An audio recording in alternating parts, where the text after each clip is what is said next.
The phone rang while I was halfway through my sandwich, and right away, I knew it was him. That long pause before the voicemail clicks in. Classic dad. I let it go. Again. By the fourth ring, I cracked and picked up. "Where the hell have you been?" he asked, voice low and heavy, like I owed him something. "I've been calling you all day." I wiped mustard off my hand and lied straight through my teeth. "Working. Just slammed." Truth. I saw his name flash at least 5 times. Ignored every single one. "Right," he said. Long pause. "Anyway, we've been talking about Thanksgiving."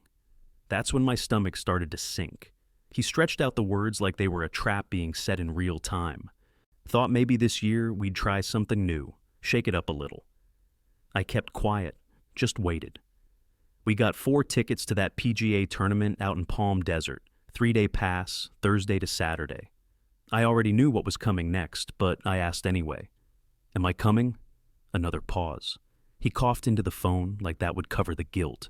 "Well, we were thinking, with Grandma May and all," I cut him off, "you need someone to stay behind." "She trusts you," he said fast. Too fast. "You know how she gets, and you're good with her. You've always been good with her." I stared at the crust of my sandwich, appetite gone. "You're serious.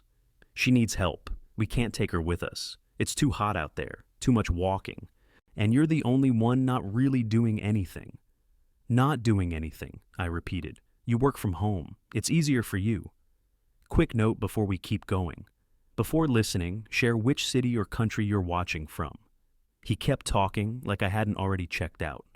"It'll just be for a couple of days. Friday morning, we'll call to check in. Maybe bring her something back, a souvenir or..." "I'm 42, Dad." "What does that have to do with anything? I'm not a live-in caregiver. I'm your kid, not your damn fallback plan." He didn't say anything.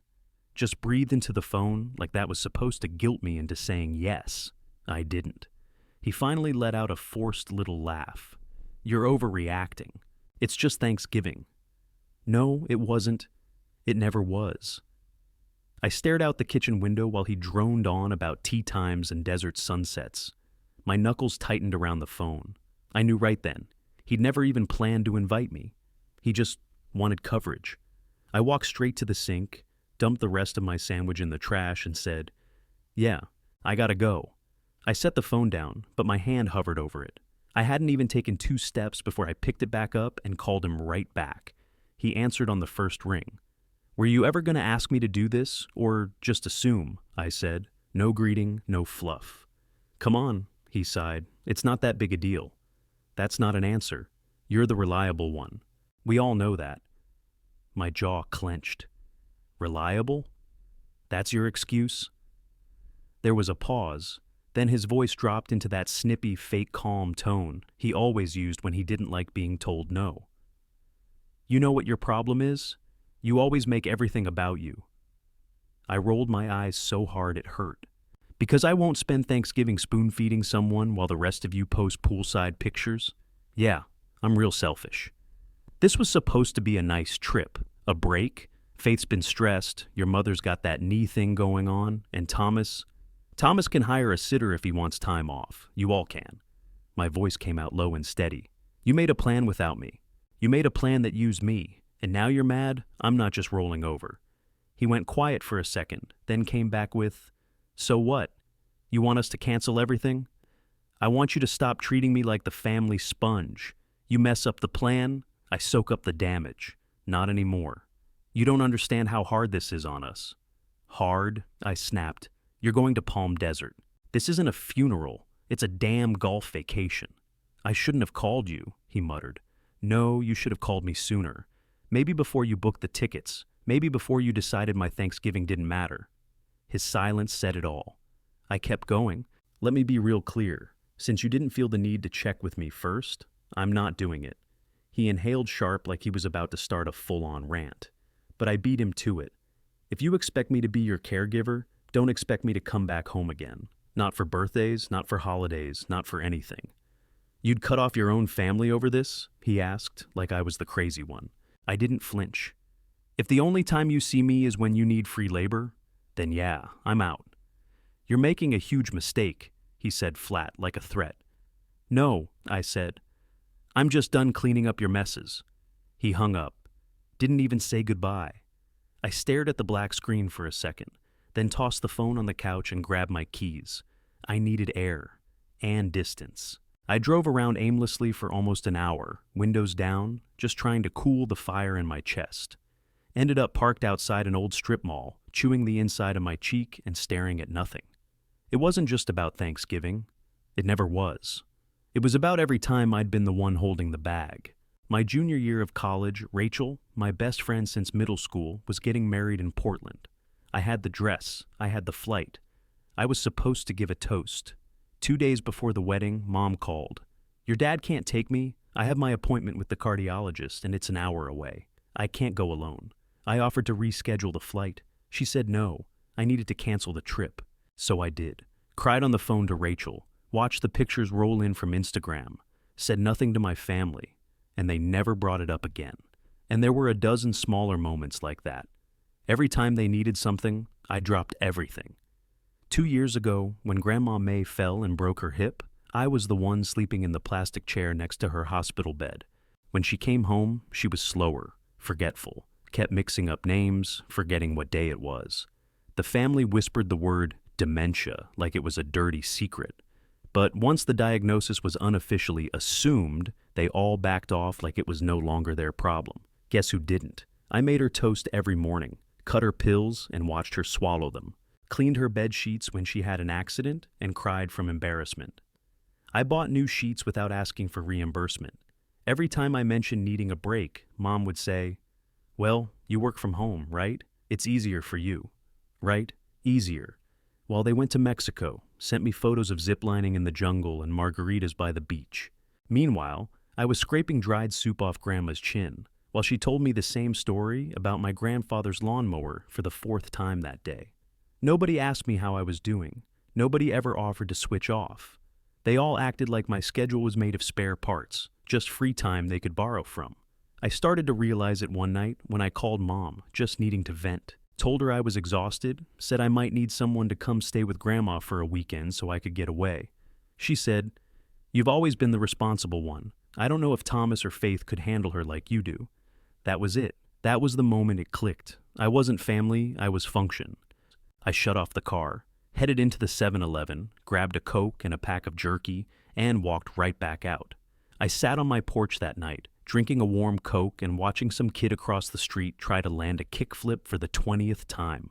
Phone buzzed in my hoodie pocket. Natalie. She knew the drill. We still talked every now and then, usually late, usually real. You good? She asked as soon as I answered. No, I said. They're doing it again. Trying to dump Grandma on me for Thanksgiving so they can hit some golf tournament in Palm Desert. Jesus! What, they just decided you were available? They didn't decide. They assumed. She didn't even hesitate. You're doing the right thing. Don't cave. They've been using you as their emotional mule for years. I let out a breath I hadn't realized I was holding. That's exactly what it feels like, I said. Like, I'm just this thing they pile all their crap on, and as long as I don't complain, everything keeps moving. Except now you are complaining. Good. She always had that calm voice that made things sound clear. Not soft, just clear. You're not their safety net. Let them fall on their own for once. I nodded even though she couldn't see me. The next 2 days were a flood. Missed calls from Mom, 3 voicemails in a row from Dad, all saying the same crap in different tones. First guilt, then fake understanding, then irritation. Then Thomas jumped in. Do what's right for the family, the first text read. You know she needs you. This whole trip depends on you not making a scene. I didn't reply to any of them, but the pressure was steady, like someone leaning on a sore spot. Finally, late Wednesday night, I picked up when Dad called. No idea why.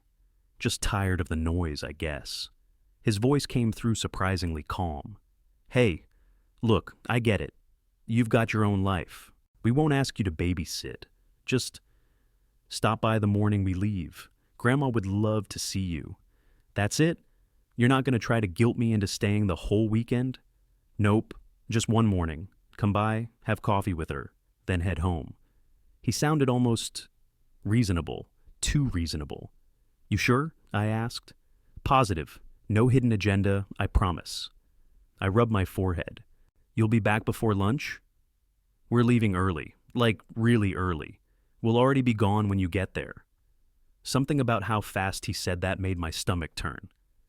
I'm not taking care of her, Dad. Not this time. I'm not staying longer than an hour. He chuckled lightly. Of course. Just stop in, say hi, that's it. It felt off. Too smooth, too easy. But I wanted to believe. I told myself maybe they'd finally figured it out. Maybe all that pushback actually got through. Fine, I said.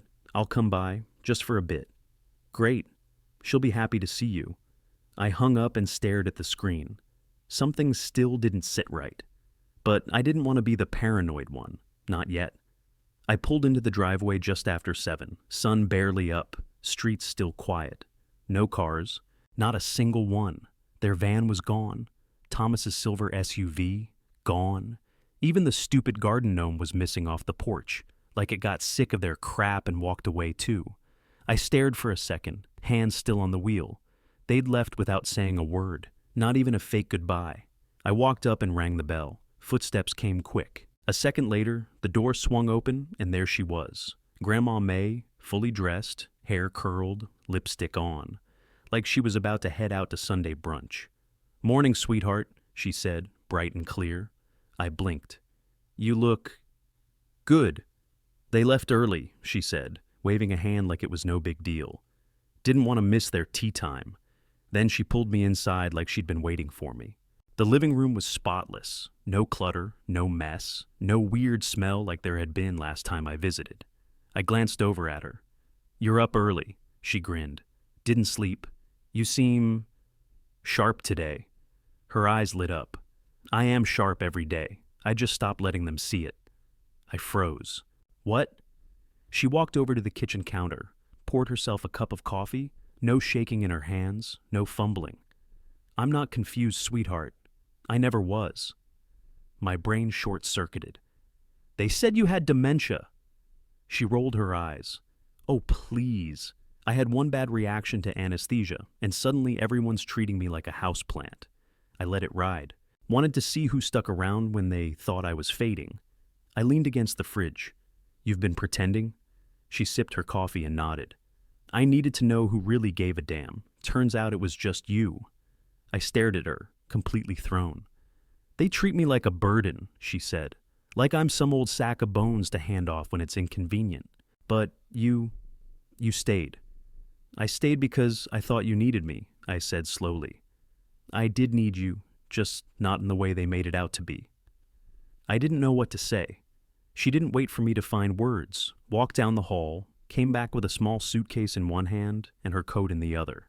I'm packed, she said. For what? We're leaving. Leaving where? Anywhere but here. I've got cash, a plane ticket, and 2 IDs. I made some calls. Friend of mine from way back lives in Florida. Says we can stay in her condo near the beach. I blinked again, slower this time. You're serious? As a heart attack. You want to vanish? Just long enough to make them sweat. Let them come home to a house that's too quiet and think about what they've done. I let out a half laugh, half wheeze. Jesus, Grandma, she smiled. You in? My heart was racing. Part of me wanted to say no, that this was nuts, that we were crossing a line. But then I pictured that blank spot in the driveway, that smug thanks for coming tone in Dad's voice. That list of times I'd been tossed aside like a backup plan. I grabbed the suitcase from her hand. Let's go. We headed toward the front door, but something on the dining table caught my eye. A folded sheet of paper, right in the middle, with my name written in Dad's blocky handwriting. I opened it. 3 pages, bullet points, times, notes. Breakfast at 8. 2 eggs, toast. Meds after lunch. 1 pink, 1 white, both with water. Keep her from wandering. Don't let her near the stairs. It was the instruction manual, like I was the hired help. I crumpled the pages, tossed them on the table, and grabbed my phone. Mom answered on the second ring, voice syrupy and fake. Sweetheart, how's everything? Cut it, I said. Where are you? A pause. We're just getting breakfast. Why? Don't lie to me. I'm looking at your note right now. What note? She said, playing dumb. The one with the 3-day schedule like I'm some caretaker you paid by the hour. You think I wouldn't notice you ditched her? She stammered. We didn't ditch her. We just... If you're not back here within an hour, I said, voice low, I'm calling Adult Protective Services. Silence. Then Dad's voice came through in the background, muffled but panicked. Tell him we're just at the entrance, he said. Mom's tone shifted fast. Honey, calm down. We're just at the entrance, turning around now. Save it, I said, and hung up. Grandma stood by the door, suitcase handle tight in her hand. Well, she said, that'll get their attention. Good, I said. Let's go before they remember how to manipulate. We loaded her bag into my car. She was steady, no hesitation, no confusion, just quiet purpose. By the time we hit the highway, my phone was lighting up nonstop. Calls, texts. We can talk about this. You're being dramatic. Don't do anything stupid. I turned the phone off and tossed it into the back seat. Grandma watched the road ahead, calm as a statue. You sure about this? I asked. She smiled. Been sure for months. I just needed the right moment. At the airport, she moved faster than I expected, knew exactly where to go, pulled 2 tickets from her purse like she'd been planning this forever. Florida, she said, warm, quiet, and far away. I looked at her, half laughing, half shocked. You're dangerous. She chuckled. You have no idea.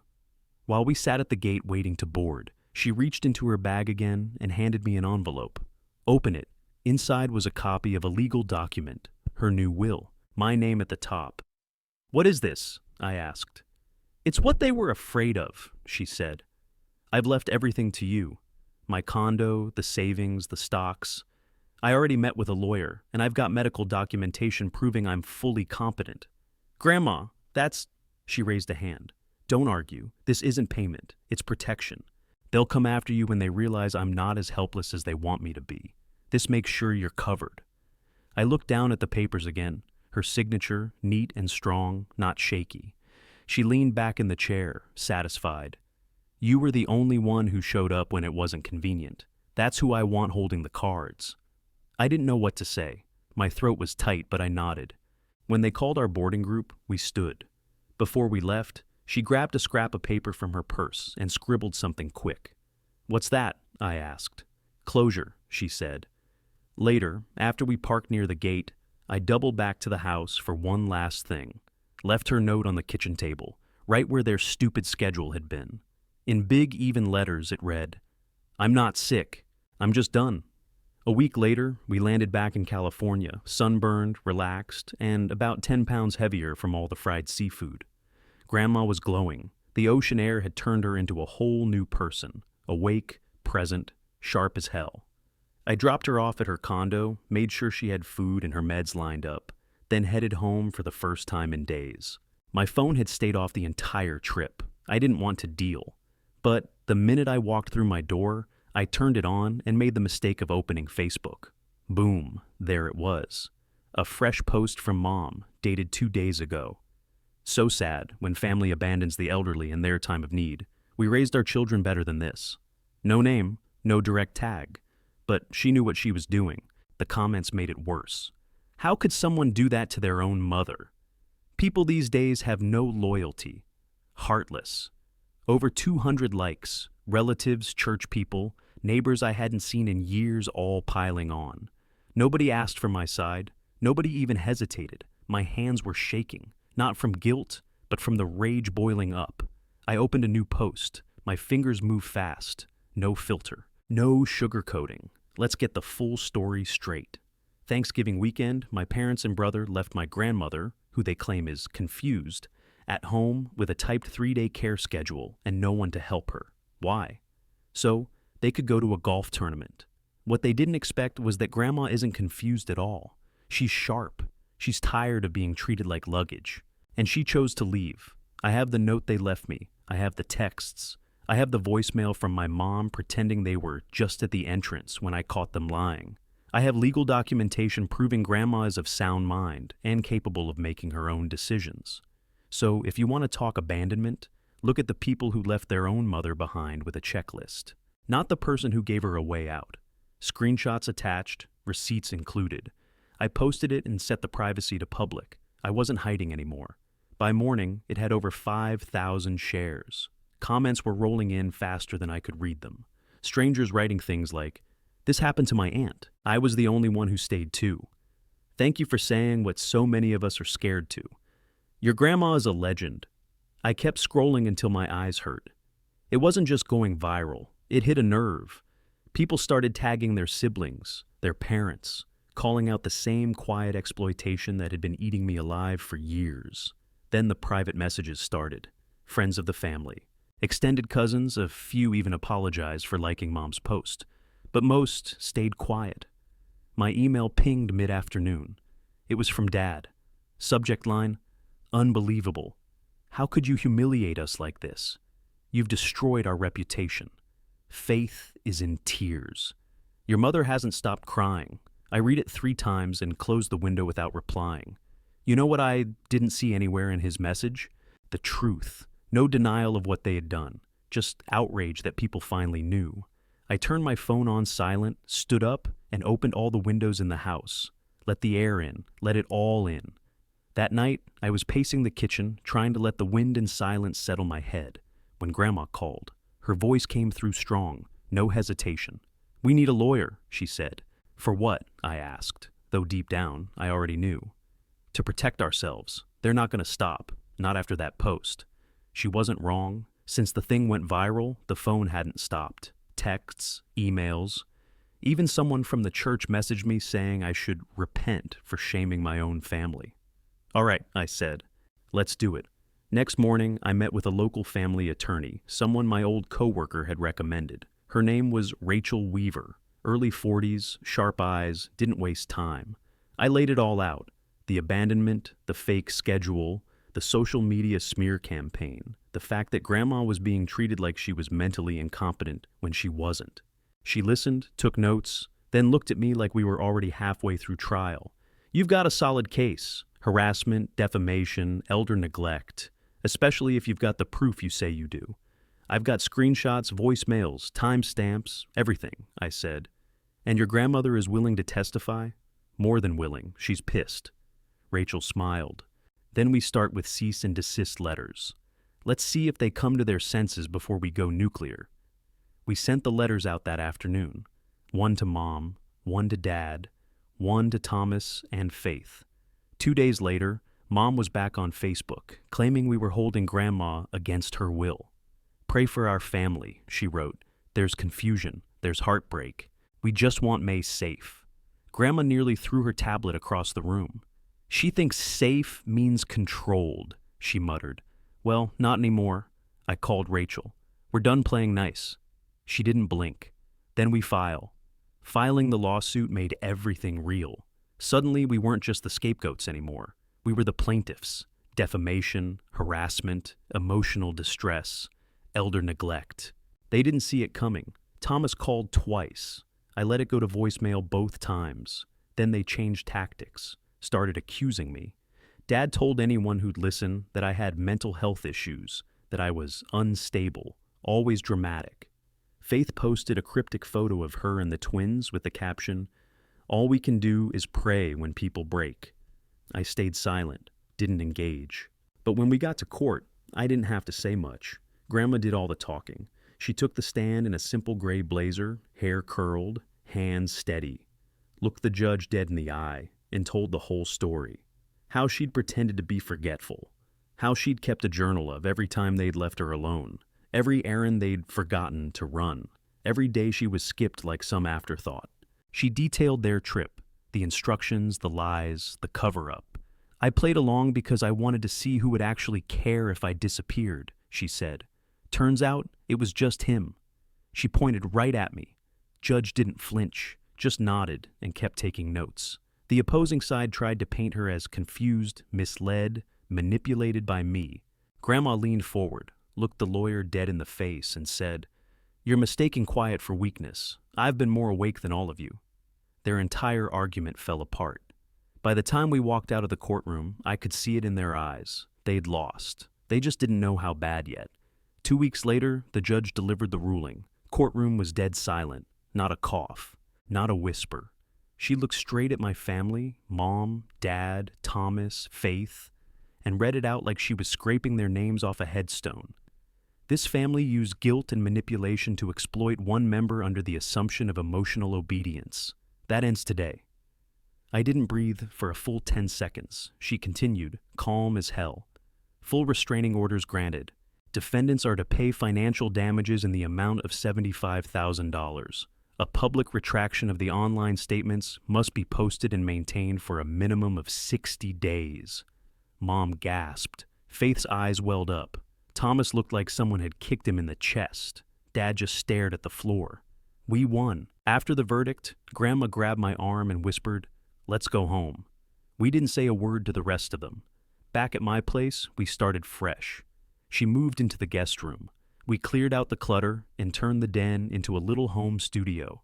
2 desks, one for her puzzle books and emails, one for me and my laptop. I finally cracked open the file I'd been avoiding for 5 years.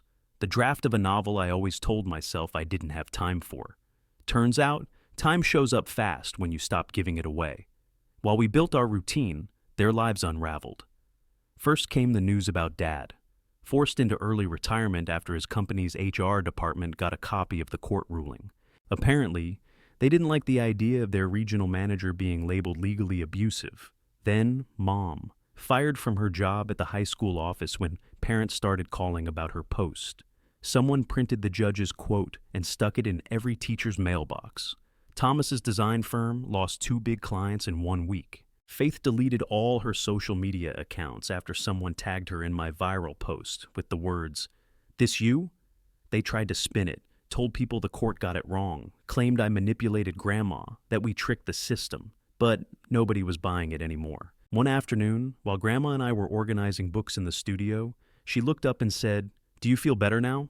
I had to think about it. "I feel clear," I said, like I finally stopped holding my breath.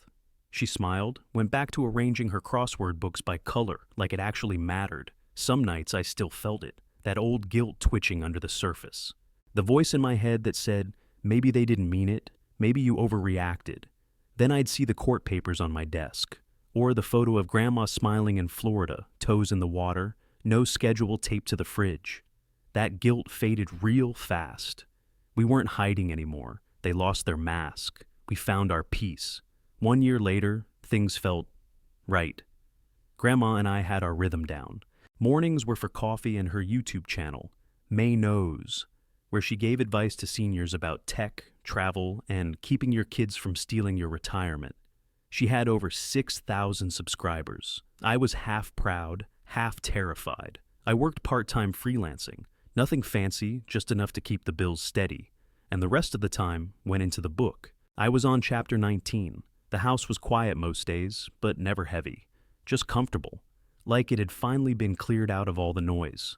Of course, some of that noise still tried to creep back in. Every couple weeks I'd get a message request, usually a cousin. "You didn't have to go nuclear. Family means forgiveness. You'll regret this when she's gone." I didn't answer. I didn't argue. I just hit delete. Let them live in their own made-up version. I'd seen the truth up close. Natalie and I met for coffee once a month, not to rehash the past, just to check in, talk, laugh, breathe. Last week she looked at me over her cup and said, "You look lighter." I nodded. "I feel it." She gave me that sideways look of hers, curious, patient. "No regrets?" "None," I said. "Blood doesn't mean I owe them my life." She smiled, didn't say anything for a second, then nodded once, firm. "Exactly." I thought about it the whole drive home. They wanted to talk about duty, loyalty, the weight of family. But what they really meant was silence, compliance, being useful. Real family shows up when there's nothing to gain. And I'd found that. In the woman everyone else treated like a burden, we weren't just surviving anymore. We were living, and that was enough. Would you have gone no contact with your family? Drop your answer in the comments and don't forget to like and subscribe for more.